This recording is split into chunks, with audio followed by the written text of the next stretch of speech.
Well,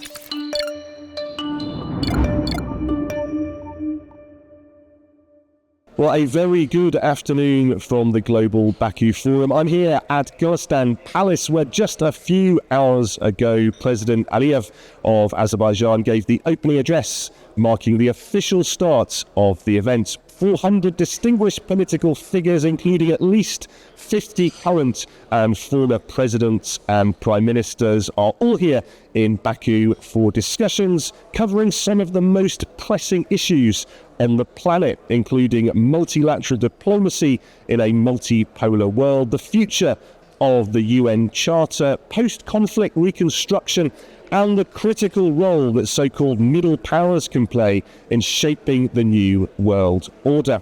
Well, President Aliyev welcomed distinguished delegates and guests this morning in the opening session. He spoke of the success of COP29, the legacy of the Baku breakthrough, highlighting the importance of green energy to the country, and more widely, he spoke of the importance of Azerbaijan's commitment and responsibility to support its neighbours in Europe with energy security.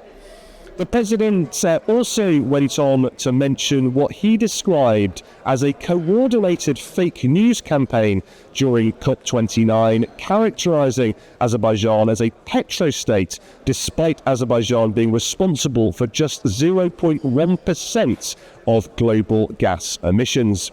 President Aliyev specifically criticised the Washington Post, the New York Times, and the office itself of the French President Emmanuel Macron. He also reasserted his previous statement that the President of France had personally been involved in campaigning against Azerbaijan.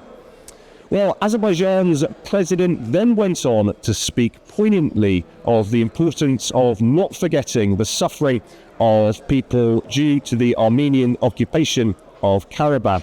He expressed that sometimes, as he put it, you have to use force to achieve justice and secure peace. He also described the liberation as a demonstration of international justice. The president also underlined the importance of moving forward and working towards peace right across the region. Well, turning to President Trump, President Aliyev wished the new US administration success in the task he described as drying out the swamp of corruption. He made particular reference to the organization USAID and its support for funding Armenian groups around the world. He also drew a clear line of distinction between past and present US presidents in the area of bilateral relations between America and Azerbaijan. He referred to conflicts in both Iraq and Afghanistan, saying when they needed us, we were with them. But then made the point that the imposition of sanctions by the US afterwards had badly damaged the relationship. President Aliyev spoke hopefully, though, of the opportunity to rebuild a positive relationship with the new President Trump administration.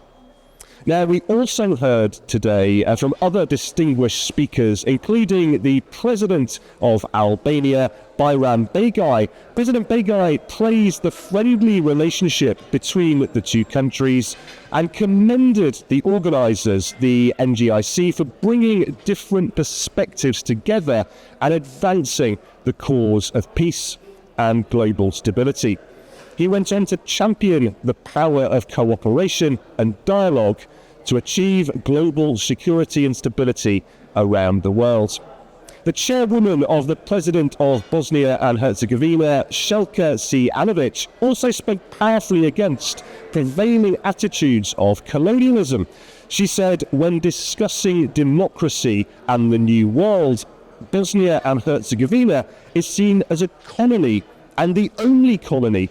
She went on to explain that it's not the European Union or the United States as country, but the country of three nations. She said we can resolve our own problems and develop through mutual dialogue.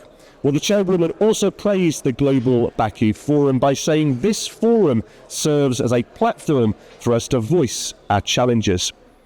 Well, let's now take a look ahead at the themes, topics and discussions that are going to be coming up for these leaders to really get their teeth into both this evening and over the next few days. Well, as expected, COP29 is on the agenda, but this is very much a forward-looking discussion beyond the Baku breakthrough, with teams from both Azerbaijan and Brazil examining how to maintain momentum and accelerate this implementation of the climate finance commitments in the lead up to COP30 in Belém.